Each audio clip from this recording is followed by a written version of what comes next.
গঠনতন্ত্রে পরিণত করেছে, সেই সংবিধানকে আমরা জনগণের জন্য গণতান্ত্রিক সংবিধান বানাতে চাই। আজকে কয়েকটা কথা আমাকে বলা হচ্ছে,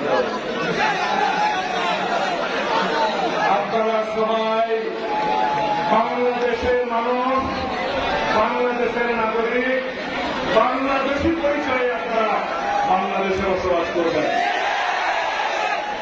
আমরা কেউ হিন্দু, মুসলমান, বৌদ্ধ, খ্রিস্টান কাউকে ভেদাভেদ করব না। সবাই এদেশের নাগরিক, সবাই যারা যা ধর্ম পালন করবে, কিন্তু এই দেশে কোনো কেউ সংখ্যালঘু হবে না। সবাই বাংলাদেশের নাগরিক হবে, সবার সমান অধিকার থাকবে, বৈষম্যমূলক কোনো চাকরিতে এই দেশে থাকবে না। আমরা সবাই বাংলাদেশি, আমরা সবাই রাজা এই বাংলাদেশের মুক্ত গণতান্ত্রিক বাংলাদেশে, স্বাধীন বাংলাদেশে আমরা সবাই স্বাধীনভাবে মুক্তভাবে আমাদের সকল অধিকারকে সংরক্ষণ করব। বন্ধুরা, আমাদের বিজয় এখন চূড়ান্তভাবে অর্জিত হয় না। সেই দিন আমরা চূড়ান্ত বিজয় অর্জন করব, যেই দিন এই দেশে গণতান্ত্রিক প্রক্রিয়ায় নির্বাচনের মধ্য দিয়ে একটি রাজনৈতিক সরকার প্রতিষ্ঠা হবে, সেই দিন আমাদের চূড়ান্ত বিজয় হবে। আন্তর্জাতিক ষড়যন্ত্র চালু আছে, অভ্যন্তরীণ ষড়যন্ত্র চালু আছে। কিছু পতিত স্বৈরাচারের দূষকরা এখনো বাংলাদেশের অভ্যন্তরীণ বিষয়ে হস্তক্ষেপ করার চিন্তা করছে। হুঁশিয়ার করে দিতে চাই, শেখ হাসিনা যদি দিল্লিতে বসে ষড়যন্ত্র করে, তাকে ওখান থেকে টেনে হেসড়ে নিয়ে এসে বিচার করা হবে, আন্তর্জাতিক আদালতে বিচার করা হবে। তার কিছু দূষকরা সমস্ত বাংলাদেশে কোথাও এমপি, কোথাও উপজেলা চেয়ারম্যান, কোথাও জেলা চেয়ারম্যান, কিছু আছে না। বাংলাদেশের জনগণ কাউকে ক্ষমা করে না, প্রত্যেকটা গুলির হিসাব নেওয়া হবে, শহীদের রক্তের প্রতিটি ফুটার হিসাব নেওয়া হবে।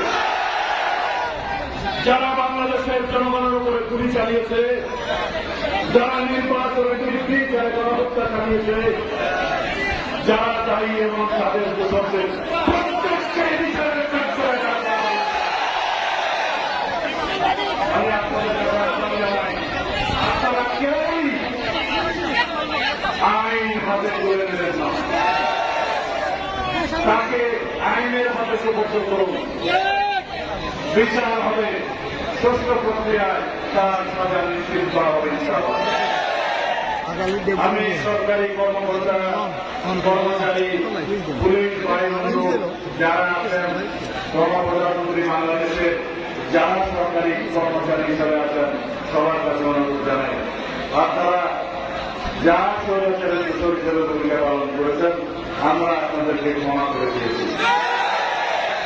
জনগণের বন্ধু হিসেবে আপনারা দায়িত্ব পালন করবেন, আমরা আপনাদেরকে সহযোগিতা করব। অতীতের মতো এই দেশে কোন দুঃশাসনের সহযোগী আপনারা হবেন না, কিন্তু যদি আপনারা আমাদের এই ক্ষমা সুন্দর দৃষ্টিকে দুর্বলতা মনে করেন, তাহলে বলতে চাই জনগণ আপনাদের বিচার করবে। যে সমস্ত বিচারপতিরা জাস্টিস খায়রুল হক, জাস্টিস কালো মানিক কি অবস্থা হয়েছে, এই বিচারপতিদের বিচার করবে যে জনতা আজ জেগেছে, সেই জনতা। সুতরাং বিচার বিভাগে আমরা সংস্কার সাধন করব, আমরা প্রশাসনের প্রতিটি ক্ষেত্রে প্রয়োজনীয় সংস্কার সাধন করব, সমস্ত সাংবিধানিক প্রতিষ্ঠানে প্রয়োজনীয় গণতান্ত্রিক সংস্কার করা হবে, সমস্ত স্টেটুইটারি অর্গানাইজেশনের সংস্কার সাধন করা হবে। এই দেশের প্রত্যেকটি ক্ষেত্রে শেখ হাসিনা এবং তার স্বৈরাচারী দূষকরা যেভাবে এই রাষ্ট্রের সমস্ত অঙ্গ বিনষ্ট করে দিয়েছে, সেই অঙ্গগুলোকে সুন্দরভাবে গণতান্ত্রিক চেহারা দিয়ে এই দেশের মানুষের জন্য সুশাসন, আইনের শাসন নিশ্চিত করা হবে। আমরা আগামীতে আপনাদেরকে বলতে চাই, আপনারা আন্দোলন অব্যাহত রাখবেন। রাজপথে আপনাদের কণ্ঠ উচ্চারিত হতে থাকবে। আপনাদের অধিকার যাতে কেউ ছিনিয়ে না নিতে পারে, সেই জন্য আপনারা সবসময় সোচ্চার থাকবেন। ভবিষ্যতের সরকারও যাতে স্বৈরাচারী না হয়ে উঠতে পারে, সেজন্য আপনারা আপনাদের অধিকারের বিষয়ে সবসময় সোচ্চার থাকবেন। সুতরাং জনগণ আন্দোলন অব্যাহত থাকবে। জনগণের রাজপথের আন্দোলন অব্যাহত রাখতে হবে, এই জন্য যে এখনো আওয়ামী বাকশালীদের ষড়যন্ত্র শেষ হয় না। আপনারা আহ্বান জানাই, সকল সময়ে সেই সমস্ত ষড়যন্ত্রকে বিনষ্ট করার জন্য প্রতি মুহূর্তে আপনারা সজাগ থাকবেন। সেই দিন গণতান্ত্রিক প্রক্রিয়ার মধ্য দিয়ে জনগণের নির্বাচিত একটি সরকার সংসদে বসবে, সেদিন আমাদের প্রাথমিক বিজয় হবে। জনগণের অধিকার যাতে আমরা সমুন্নত রাখতে পারি, সেজন্য যাতে আমরা সবসময় সংগ্রামে লিপ্ত থাকতে পারি, সেজন্য আমাদেরকে প্রস্তুত থাকতে হবে। আমি আজকে আরো একটি জায়গায় আমাকে যেতে হবে, পেটুয়াতে যেতে হবে। ওখানে আমাদের পেটুয়াবাসী অপেক্ষা করছে, আপনারা যদি অনুমতি দেন